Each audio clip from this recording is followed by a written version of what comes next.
With more moves to come after the Washington Commanders agree to trade for San Francisco 49ers wide receiver Deebo Samuel, I would not guarantee or bet on the next move or series of moves involving blue chip players as free agency is set to begin next week. That and more on today's episode of Locked On Commanders.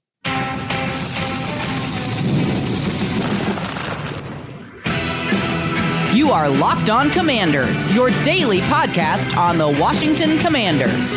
Part of the Locked On Podcast Network, your team every day. And welcome inside today's episode of Locked On Commanders. I am your host, David Harrison, here with you every Monday through Friday, your friend on the ground covering the Washington Commanders for Sports Illustrated's CommanderGameDay.com, also helping out WUSA9.com's local DMV coverage of the team as well. I want to thank you for coming through today on this mailbag episode where we're going to talk about a lot of things less than a week away from the unofficial beginning of NFL free agency, the open negotiating period opening up early next week. So we're going to dive into a whole lot of free agent topics from our insiders, thanks to our mailbag here today. Every day, or those of you who come through every day, want to send you a special thank you for making this show part of your regular routine. If you haven't already, please subscribe for free on YouTube or wherever you are listening to today's episode. And if you're new to the show, I want to thank you for finding us here, especially in the off season. We are here 5 days a week, all off season long, all the way through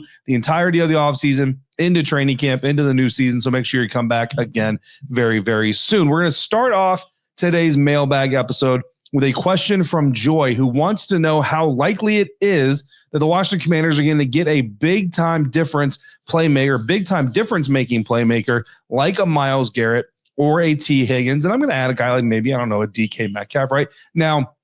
I think the context of the question here is, what is the likelihood that the Washington Commanders add a blue chip player, right? So when you look at like Deebo Samuel, right, the player that the Commanders have already agreed to trade for, that trade will go through at the beginning of the new league year once Deebo is able to come in and pass the physical for the team. He's a big name, right? But is he really a blue chip player? I would say, given the fact that you got him for a 5th round draft pick, no, Deebo Samuel today, not what you would consider a blue chip player. Certainly a difference maker, certainly a playmaker who can help impact your team, but is he a big time difference maker in that next level echelon?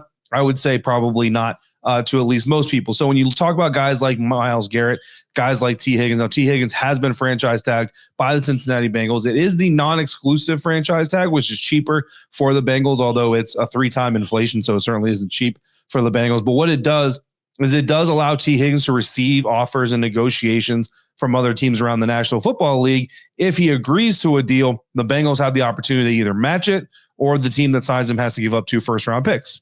Are you going to trade 2 first-round picks for T. Higgins? Probably not, because he's about as fringe blue chip as you get. I don't know if I would call him a blue chipper, right? Now, Myles Garrett, I would certainly call him a blue chipper. So 2 first-round draft picks, yeah, I mean, if you're going to trade for a guy like Myles Garrett, that's the kind of capital you're going to have to give up. So would I put DK Metcalf, who the Seattle Seahawks revealed on Wednesday that they are going to be entertaining the opportunity to fulfill his request to be traded? Would he be called a blue chip player? Probably not a blue chip player. There's not a lot of blue chip players out there on the market every single season. In fact, I would say this season, probably Myles Garrett about as blue chip as you get, according to most people's definitions. We'll go over some of the other top free agents here in just a second as well. So really for me, the question basically kind of boils down to, what is the likelihood that you're going to get T. Higgins? You're not. This team's not going to trade 2 first-round picks for T. Higgins. I just don't see it happening.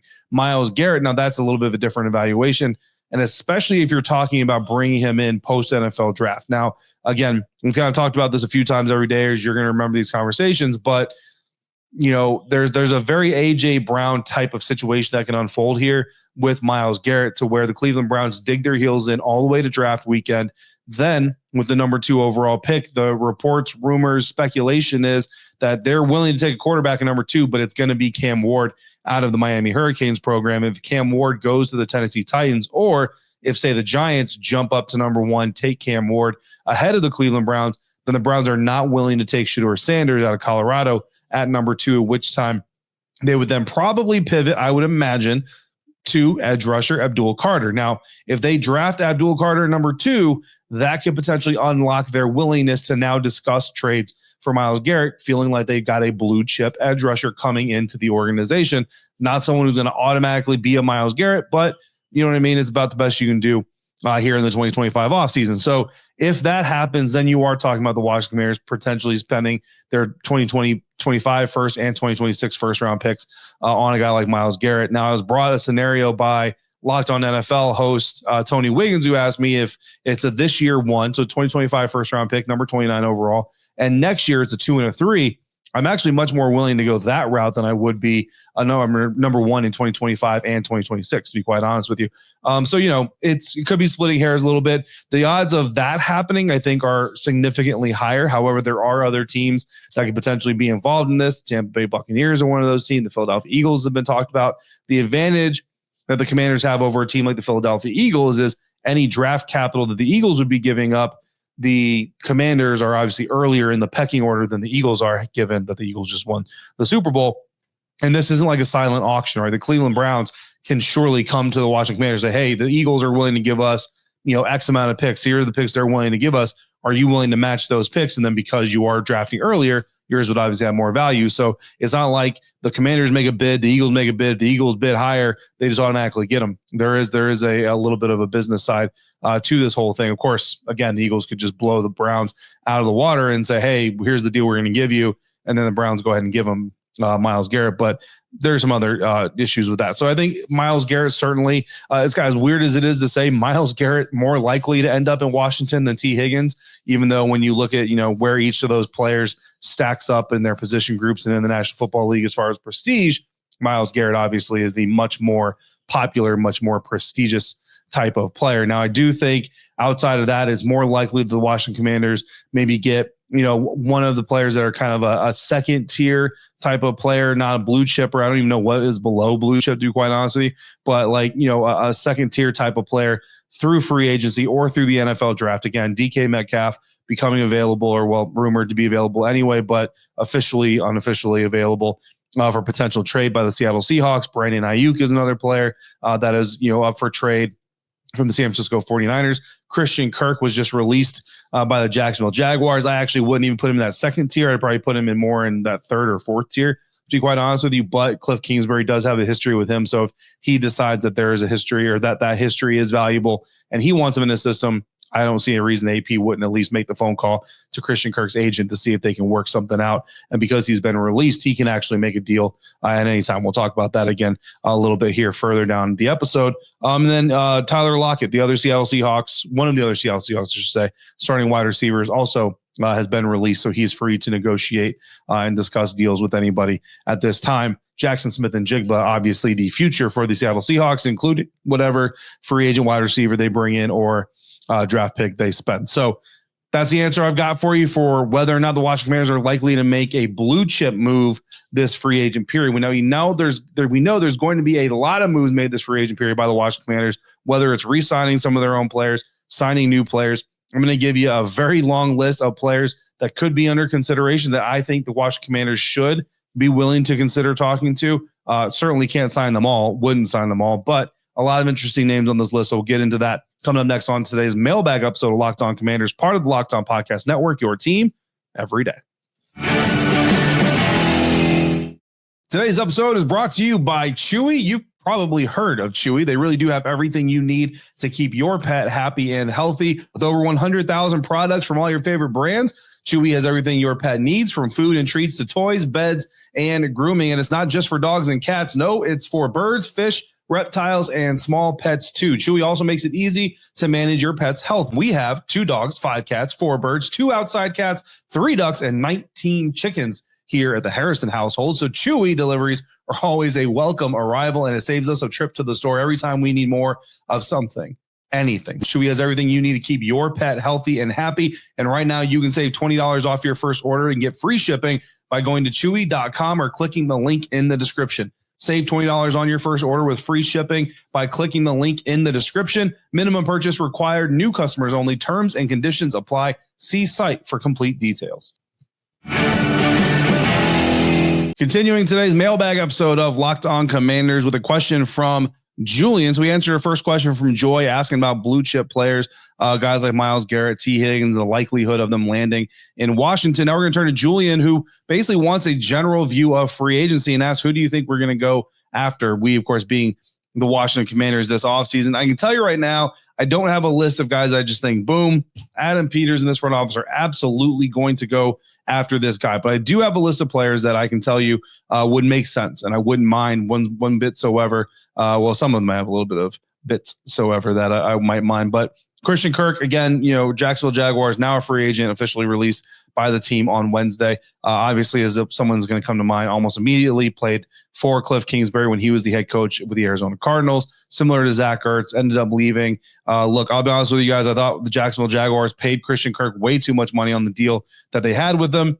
Clearly, it started off really well. Honestly, I was like, I'm going to have to, I'm going to have to eat crow on that one, but turned out that I was a little bit more correct than honestly, than I wish I was. I don't want to wish ill on any human being pursuing their life's work.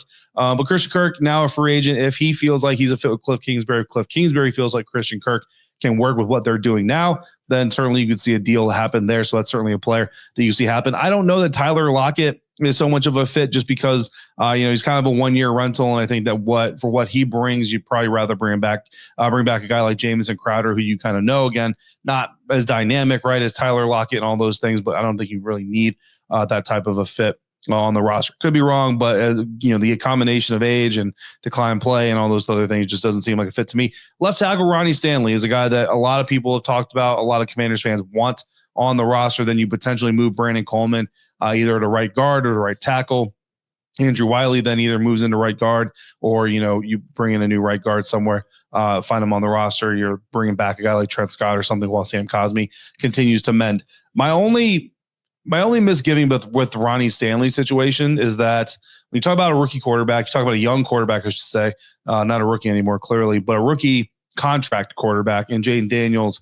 It just feels like this team would rather have or try to construct a front five and offensive line that can play in front of Jaden for a good amount of time, right? And Ronnie Stanley clearly is a guy who's at the end of his career. I don't know how many years he's got left, 1, 2, maybe 3. Maybe that's enough. Maybe, if it's a 3-year deal, maybe that's enough for the Commanders. And they say, look, we'll do that. And then by the time Jaden's coming around to his second contract, we'll worry about going and drafting a new left tackle or something like that at that point in time. If that's the way they feel about it, fine. For me personally, I'm trying to build a line that I can maybe put in front of Jaden for like 5-6 years. And I don't think Ronnie Stanley fits that bill. Edge rusher Josh Sweat from the Philadelphia Eagles is another one, especially if the Commanders don't get Myles Garrett or don't feel like they're going to get Myles Garrett or don't want to get into the Myles Garrett sweepstakes and pay the ransom that it's going to take to get him from the Cleveland Browns. Josh Sweat is another one. The only misgiving I have about Josh Sweat is for the Philadelphia Eagles, wasn't just a pure down lineman. He was a down lineman, stand-up linebacker type of edge, similar to like Dante Fowler Jr. And honestly, more of his snaps were played as a stand-up linebacker than they were as a down lineman D-end. Now, doesn't mean there's no need there, but to pay Josh Sweat the amount of money you would have to pay him to get him, you were going to want a guy who's going to play a lot more than the 500 snaps that Dante Fowler Jr. played. Now, that's a simple scheme shift, right? You have 3 linebackers, Frankie Louvu, hopefully Bobby Wagner, and then Josh Sweat. And then Josh Sweat reduces down onto the defensive line when they need him to, and you bring in another guy if you need to, or you bring in another DB, whatever it is. I just don't know that, that those plans are there for Josh Sweat and the Washington Commanders. My top wide receiver free agent target, and he's going to continue to be my top free agent wide receiver target until he is signed officially by the Tampa Bay Buccaneers. Wide receiver Chris Godwin. This dude, I've been covering him his entire career. I know he's coming off of the dislocated ankle injury. Look, if there's no ligament damage, which to my knowledge there is not, however, I don't have confirmation of that. He's 3 years off of his torn ACL, looked really good before he hurt that ankle. So look, if the dislocation is the only thing we're worried about, I am not all that worried about it, to be quite honest with you. Chris Godwin would be an absolute slam dunk for the Washington Commanders. You put him with Terry McLaurin, Deebo Samuel, Luke McCaffrey, I don't know, bring back Jamison Crowder and, Noah Brown. You've got a very, very good wide receiver group there. Cornerback Charvarius Ward is someone I know a lot of insiders have expressed their interest in. Former San Francisco 49ers corner, went through some family tragedy, unfortunately, and basically has said that he needs to get away from California. He needs a fresh start. He needs to go kind of reset. The thing about that is his relationship with Adam Peters, like not for nothing, but Adam Peters is a guy who is tied to the time period coming back from where his family tragedy occurred. You know what I mean? I don't know. And listen, this is pure speculation. You hate to speculate about something like this, about somebody's life, but we're going to talk about the situation.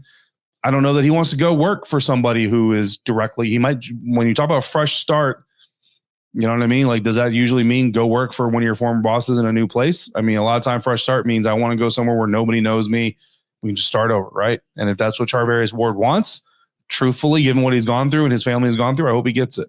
But look, if he would want to reunite with Adam Peters in Washington, I mean, you're not going to find a lot of better corners on the open market. We've talked about Devontae Adams extensively. Amari Cooper is an interesting short-term receiver option to possibly bring in to team up with those guys. Cornerback Byron Murphy is a guy who's not gotten a lot of burn on the national scene, but he's a good young cornerback, still relatively young. Linebacker Dre Greenlaw coming off an injury. Adam Peters knows him well, so if he thinks that Dre would be a great addition. To me, unfortunately, I think if you bring back Dre, you're probably not bringing back Bobby Wagner. I'd rather have Bobby, to be quite honest with you, even on a one-year deal, and nothing against Dre, you know what I mean, at all. But I think Bobby's value just off the field, even with what he can do on the field, hit the draft, go get a young guy to grow behind him, to join, that group. Linebacker Nick Bolton is a relatively young linebacker from the Kansas City Chiefs, expected to be a free agent. Wouldn't hate him.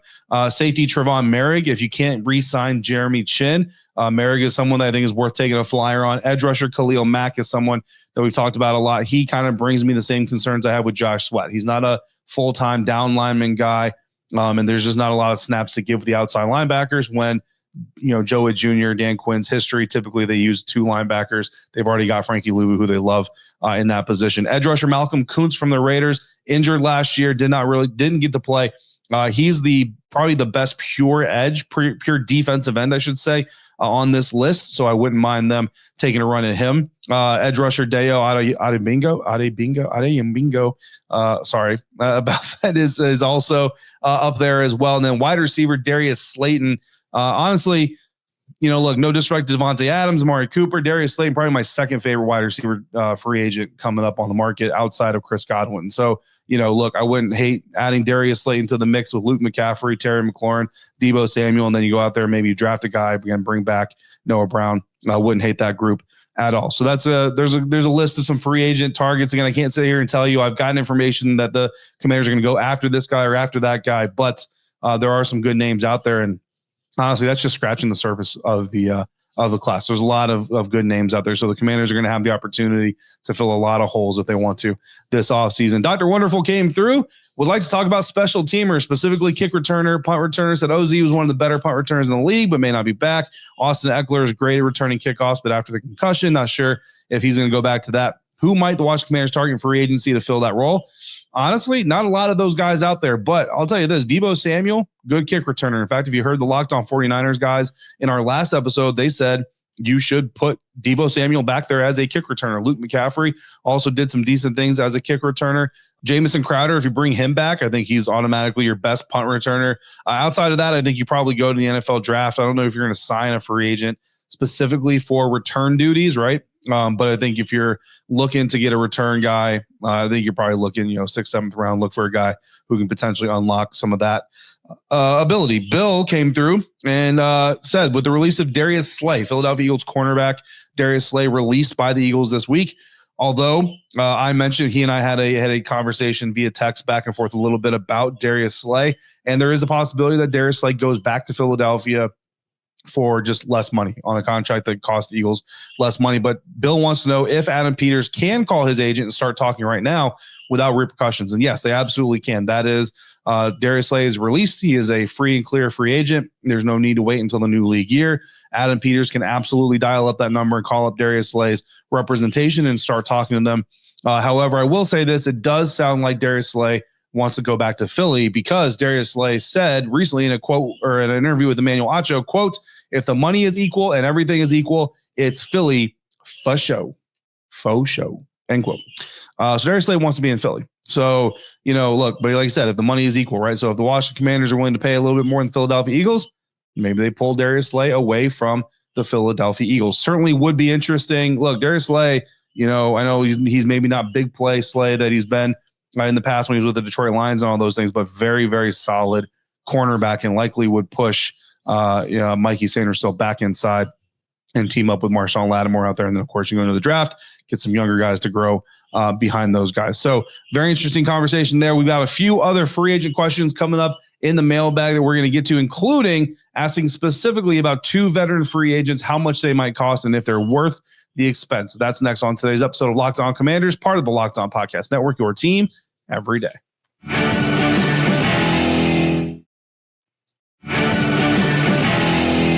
3 more questions to wrap up today's mailbag episode, this week's mailbag episode of Locked On Commanders. Going to David, who asks, what do you think about Khalil Mack, the edge rusher, Charvarius Ward, the cornerback? I saw someone suggest that we try to get both of them. Both of them are a little costly to me, though. So David wants to know, look, Khalil Mack is expected to get around $23.6 million per year on a 3-year deal, that according to SpotTrack. Charvarius Ward is expected to get $15.3 million per year on a 3-year deal. Again, according to SpotTrack, Khalil Mack obviously is older. Charvarius Ward, I think, is 29, 30 years old or so. Listen, my concerns with Khalil Mack, again, just the usage, right? Is there a fit for him on this roster with Frankie Louvu manning that main outside linebacker position? That's really kind of the biggest thing. If Joe Witt Jr., if Dan Quinn, if they don't have kind of a scheme shift already in mind where Louvu, Mack, and whoever your off-ball linebacker would be, again, hopefully Bobby Wagner, are on the field at the same time for much of the season, then I don't think that you can pay a guy $23. You can't pay a guy $20+ million a year, guys, and have him playing 500 snaps the way that Dante Fowler was, right? Just bottom line. Charvarius Ward, again, the only issue there is just whether or not he wants to work around Adam Peters because of what he went through in California. But $15.3 million on a 3-year deal for a guy that I think most people rank as the top corner in this free agent class. Yeah, I mean, that's not terrible. Look, you can go draft a corner, sure. But just remember, Mikey Sainristil is kind of an anomaly, right? I know the Philadelphia Eagles have 2 DBs that had really great rookie seasons, Quinyon Mitchell and Cooper DeJean, but those 2 are also kind of anomalies. Typically, rookie corners don't have like amazing first years. It takes a little bit for them to acclimatize. Even Christian Gonzalez, like we all love Christian Gonzalez, and Randy and raved about what he was doing. Only played 4 games in his rookie season, so who knows what would have happened in the course of that rookie season, in his development. But as far as free agents go, I'd much rather probably see the Commanders go after Charvarius Ward. Again, it's not a knock to Khalil Mack. I just don't know where the scheme and roster fit necessarily is when you already have a guy like Frankie Louvu on the roster. Cam came through. What are the chances we actually go grab Devin Bush off of free agency? And how do we make them non-zero? I prefer him to, quote unquote, only recent history Pro Bowl price of Zach Braun. So Zach Braun of the Philadelphia Eagles signed a new deal with the Philadelphia Eagles on Wednesday afternoon. So Cam, you don't got to worry about the Commanders overpaying for Zach Braun. Now, as far as Devin Bush is concerned, so Devin Bush, 1st-round pick of the Pittsburgh Steelers not that long ago, and kind of flamed out there. You know what I mean? Had some moments, had some bad moments as well. Ended up with the Cleveland Browns. Seemed to kind of stabilize his career a little bit better, perform a little bit better there. Got some good grades from PFF, things like that. So there's an expectation here that he's going to hit the free agent market and kind of go out there and try to show the rest of the NFL that's not a fluke situation, that he's really kind of on the rise there. In fact, I know several people who cover the Cleveland Browns that think that they absolutely need to do what they can to keep Devin Bush. SpotTrack projects that Devin Bush's next contract will be a 1-year deal and will be worth $2.7 million. If you can do that, I'd bring Devin Bush and Bobby Wagner onto the roster and tell Devin Bush, listen, we're going to give you an opportunity to prove to us that you are the future of this team, and we're going to give you a chance to do that behind one of the greatest to ever do it, Bobby Wagner. And if you can, we'll talk at the end of the season about tacking years onto that 1-year deal. That's a conversation I would probably have with Devin Bush, but I don't hate the idea at all. Ravi came through. Final question here for this mailbag. I'm hearing from other fans about the types of trades they think the team is working on for Jonathan Allen since he requested a trade. The ones I saw, and to me now make more sense, say trading Allen for a 5th-round pick, pretty much a wash with the Deebo trade. What odds would you give for a trade like this to happen? I think if Adam Peters got offered a 5th-round pick for Jonathan Allen, he'd take it pretty quickly. He might try to play the game and leverage somebody into a 4th-round pick, certainly. But I think a 5th-round pick, you basically get back into the same round you gave up for Deebo Samuel. And when you look at the salary that the Washington Commanders are adding for Deebo Samuel and the salary they would free up by trading Jonathan Allen, like you said, Robbie, pretty much a wash. You pretty much just get to swap 1 for 1, and you get Deebo Samuel, who looks to be much more of an impact player for the Washington Commanders than Jonathan Allen probably would be. in 2025. So I wouldn't hate that at all. And I think that the chances are pretty good that if Adam Peters gets that offer, he's not going to turn down that offer. In fact, I'm pretty sure that by the time the new league year gets ready to begin, if there's any offer for Jonathan Allen, they would much rather take draft capital. Again, now they may not trade him to the New York Giants, Philadelphia Eagles, Dallas Cowboys for peanuts. But if it's, Cincinnati Bengals, Pittsburgh Steelers, Arizona Cardinals, Chicago Bears for a fifth, I think you're going to do that. Even if you get a sixth, it's not a total wash, total even, break even scenario. But if it's an early sixth, like from the Arizona Cardinals, then, it's kind of close, right? It's close enough anyway that we feel okay about it. So not a free agency question, but a pre-free agency question there from Robbie. So we went through a lot of information here in this mailbag episode, but I wanted to get a lot of this free agent information out there to you all before we head into the weekend and before we head into what is going to be a very exciting beginning to the off-season period. We got one more episode coming up this week, so make sure you come back for that. In the meantime, if you got additional questions you want to throw into the mailbag, by all means, do so. And all you got to do that is become a Locked On Commanders insider. Go to joinsubtext.com/LockedOnCommanders to do that today. We just had a couple of new insiders sign up on Wednesday. So welcome to you insiders. Thank you for coming through here. And I look forward to hearing your questions or seeing your questions